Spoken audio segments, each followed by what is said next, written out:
Ndị be anyị ekene m unu ọzọ n'ụbọchị nke tata. Anyị sị ka ụbọchị nke taa mara na anyị mma. Anyị sịkwa ka nke onye chiri ya zelu. Dịka nsi na-esoro anyị ya na-eme n'elu akwụkwọ na Eastern News 24. Anyị sị na Chukwuka abịa ma ya na elu niile n'ofu n'ofu. Otu anyị kwuru ya, otu aka ọ ya dịrịrị. Ise ise. Dịka o si dị, dịka anyị si kwuo nkwa na anyị ga na-agba mbọ na-ewetara unu ya bụ update n'elu akwụkwọ gbasara maka ihe na-eme n'obodo a, ana gbasara maka nwere ụwa a na-azọ. Ị na-anya onye na-afụ n'elu akwụkwọ a bụ Dele Farotimi. Were ife o were ikwu n'elu akwụkwọ anyị wetara unu gbasara maka ka o si adị maka ya bụ mmiri ejugo awa ọnụ. Onye ọbụla na-achọzi ebe ọ ga-ahọdụ aka. Unu nwetara ya ekwu. Onye ọbụla chọziri onye ọ ya ebo na ya mere ya. Gee ntị ka ife o nwere ike ikwu, ife o nwere ịgwa anyị. Ị ga-esi ebe ife drọpụ kọmentị gị gbasara maka ife iche n'ihe a niile Dele kwuru n'iru akwụkwọ. All right, over to you, sir.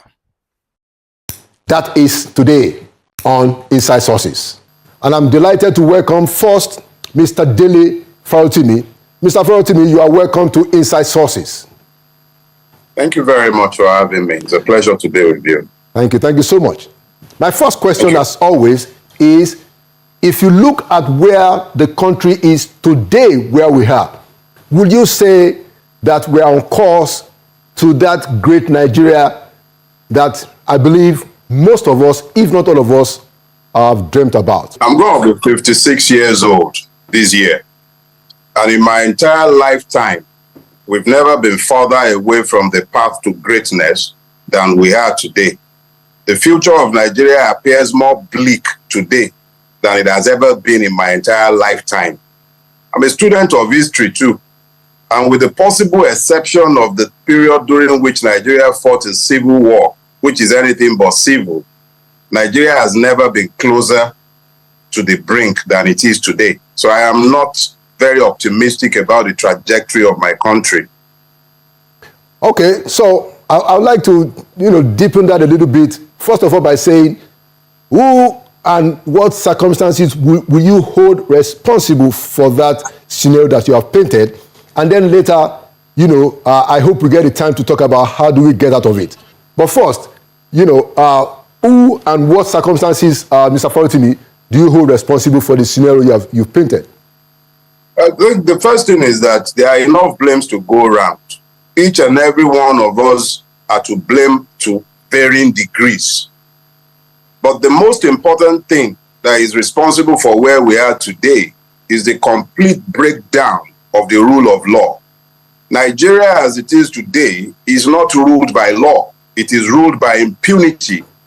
It is ruled by the will of men and not by any institution or state or by the laws.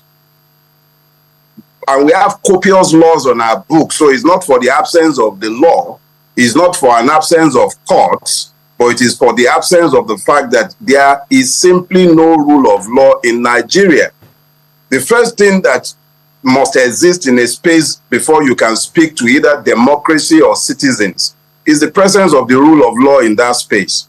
We are in a country where I cannot expect to get justice in the court because the courts are no longer interested in imposing or ensuring the rule of law.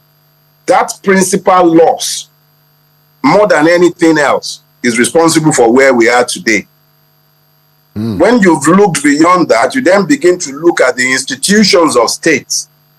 You look at the police, you look at the custom, you look at the army, you look at the courts. What you find is almost a complete and total failure of each and every one of these institutions to do what it was designed to do. If anything, the laws are observed more in breach, and you find that it is a function of how the person who is meant to administer laws but has become an administrator of impunity feels about licensing the powers of impunity to whoever they care, or exercising the powers of impunity in respect to whoever they equally care. So, in the absence of the rule of law, you have complete putrefaction of each and every one of what should be institutions of state. That is why we are where we are. Interesting. So if you just pick one of the issues that you raised, Mr. Farotimi, if you pick the issue of impunity, so we have a system and I think this point has been well made, variously. I think there must be very few people in Nigeria who will compete, that claim of impunity. So I want to ask you, when you have a system that is, where we have so much impunity, like you have described, how do we break free of that impunity? The first thing yes, go ahead. Okay. If you recall, when you asked the question originally, I was quick to admit to the fact that we are all to blame. Yes. When I was in the university, we had this hymn that we will sing before we start any student action. We call it Aluta back then. We will say, Gbogbo wọn náà lọ́wọ́ ń bẹ, gbogbo wọn náà lọ́wọ́ ń bẹ, bí Nigeria ti ṣe bàjẹ́, gbogbo wọn náà lọ́wọ́ ń bẹ. And then we will proceed to mention the names of. Can you explain that in English? Translate. Oh, I will. Okay. What it simply means is that they are all guilty, they are all complicit, and then we will begin to mention the names of those we consider the ruiners of Nigeria, who are mostly the military head of states and their civilian collaborators, because I went to university in the days of the military. However, in this age and time, the reality is that we are all to blame. There is no strata of the Nigerian society that is not complicit in the mess in which we have found ourselves, from the churches to the mosques to the professionals, from mechanics to carpenters, to teachers, to journalists. Each and every one of the strata of society have become complicit in the mess that we have found ourselves in. And if we are to ever come out of this, we must, as a matter of necessity, make individual commitments to change for the better. It's not just about replacing the persons who sit in the offices of government.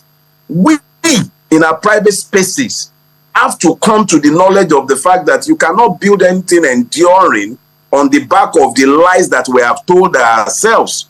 We have built a country effectively on lies. The pastors tell lies from their pulpit. The imams tell lies from their pulpit. Nobody speaks truth to power because they are all looking to benefit from the system. So, if you say that what could we possibly do to change our lot, I am saying to you clearly that each and every one of us have to make a commitment to change where we are and who we are. Well, I mean, quite compelling submission, Mr. Farotimi. In 2014, 2015, there was a huge groundswell in this country, that produced, which was denominated by the change mantra. And you could see that there was a groundswell of opinion in the direction of change. Nigerians expected change. Now, I don't think that change has happened, and that's a long story. But this is my question. Do you think the fact that today we have as president somebody who had always been an active participant in the quest for good governance, even better governance, somebody who has been a pro-democracy activist even before he became governor, and somebody who gives us the record, and we know of some of the things that happened in Lagos, fairly useful. Do you think that he can turn around the situation that this country is in today? I must ask you that question, Mr. Farotimi. Is there any chance at all that if we are going to live by what he says, we can begin to turn the direction in a good or a better trajectory? Mr. Farotimi. One of the things that we have been very successful at doing is false narratives. We have created compelling lies that we have deluded ourselves into accepting as truth. One of them is where you started your question, the lies of 2014, 2015. I remember, not everybody bought into those lies. I remember very clearly that the essay that titled my first book, Do Not Die in Their War, published by Guardian on the 7th of February 2015, before the election, I said very clearly that there is an illusion of change being marketed, and that all you actually need to do to realize that it is delusional to believe in this lie is to look at the high table whenever they are talking about the APC. That each and every one of the persons sat on the high table is directly responsible for where we were as at that time. Nothing has changed between 2015 and today. Let's be clear about something. You said that the man had done some things in Lagos that should suggest to us that perhaps we'll see some changes in Nigeria. I put it to you, sir. Lagos is the 5th largest economy in Africa. I'm being told by multiple economists. What is it about the services and infrastructure in Lagos is suggestive of it being the 5th best in Africa? Is it the healthcare delivery system? The man built Lagos, quote and unquote, but he hasn't built a single healthcare facility in Lagos in 20-something years that is capable of treating his own many ailments. That is one. In Lagos State, for every government classroom, for every classroom built by the Lagos State government, and I'm not talking about those built in the last 20-something years, I'm talking about those that have been built from the inception till date. For everyone, there are at least 4 private classrooms. That is telling you the total failure of the educational system in Lagos State is completely, almost completely privatized. The ones that are in existence are so degraded that nobody who can afford it will send their children to those schools. That is what had been built in the last 25 years. When you now begin to look at the road infrastructure in Lagos State, my neighborhood, the EKPA axis, they've been building the single road in and out of my neighborhood for over 16 years. It's not been completed. It's a nightmare to travel that road. Those are the examples you have to look at when you begin to look at what he might be able to do at the federal level. The finances of Lagos State remains one of the most opaque in Nigeria. What is happening is that in the midst of the rot that Nigeria has become, we've been pointing to the lies and propaganda being told of a Lagos that has been built and that will be replicated at the federal level. They'll point at some moribund rail lines. Let's talk about that. 16 or 17 years at God knows how much inflated cost they built the blue line. They're talking about a red line now. Question is, how much of that red line actually belongs to the federal government? How much of it was built by Lagos State government? At what cost? Fact of the matter is that if we actually look to the evidences of our eyes and we look to what we see within the state that the man has superintended for over 20 years in one form or the other, whether as governor or as godfather, reality is that it should tell us that we should expect nothing in Nigeria. And the evidence of the last 9 months are unimpeachable and cannot be denied. I know that the convenient excuse is always that Buhari had damaged it and is repairing it. But who brought Buhari?